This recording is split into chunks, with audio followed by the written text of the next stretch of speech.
Bonjour à tous et bienvenue dans une nouvelle vidéo. Aujourd'hui je vais vous parler un peu de la transidentité, vous expliquer ce que c'est globalement, très résumé. Si vous avez des questions ou quoi, n'hésitez pas à les poser en commentaire. Mais sachez que je vais faire plein de petites rubriques comme ça pour expliquer mieux et plus globalement, faire des vidéos moins longues, moins chiantes. Et c'est parti. Quand on parle de transidentité, on parle des personnes transgenres. Donc transgenre, qu'est-ce que ça veut dire?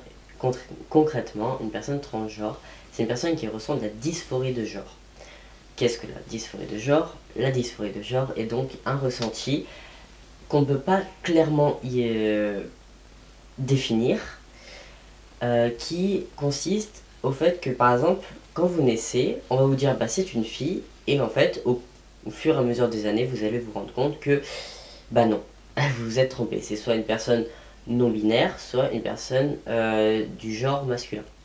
Clairement, la société a dit une femme ça a ce corps-là, un homme ça a ce corps-là, mais on parle déjà pas des personnes non binaires, que je ferai un autre article dessus, mais on ne parle pas surtout du fait que non, votre corps ne définit pas qui vous êtes, votre corps ne définit pas votre genre. Donc les critères qu'on nous a appris depuis toujours, que un pénis, un torse plat, c'est un homme, et que un vagin et des seins, c'est une femme, c'est faux. Ça ne veut strictement rien dire. Évidemment, la plupart de la population ne ressent pas cette dysphorie de genre. Et d'ailleurs, ces personnes s'appellent des cisgenres, c'est-à-dire des personnes qui vont très bien avec leur corps, avec le genre qu'on leur a assigné à la naissance. Il n'y a aucun problème avec ça. La dysphorie de genre et donc la transidentité a longtemps été considérée comme une maladie mentale. Et donc les personnes transgenres étaient enfermées dans des hôpitaux psychiatriques pour être soignées. La France a été le premier pays au monde à déclarer que ce n'était pas une maladie mentale, mais bien un trouble de l'identité qui n'était absolument pas une maladie, absolument pas une malformation ou je ne sais quoi, et qui était totalement normal, on va dire.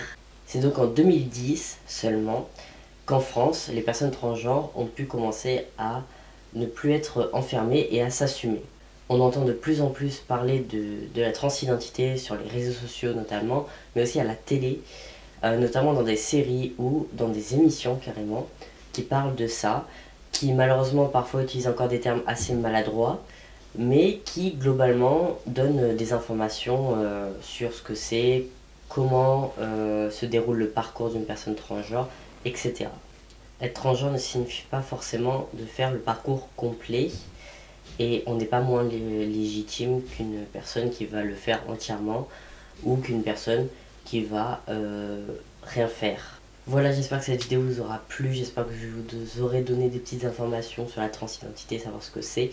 Je considérais qu'il fallait quand même savoir ce que c'était avant de parler du parcours et tout ça. J'ai d'ailleurs créé un site internet pour parler, et il y aura des témoignages, tout ça, des petits articles, donc n'hésitez pas à les regarder dans la barre d'infos. Et si vous avez des questions, n'hésitez surtout pas à les poser en commentaire ou en message privé. Voilà.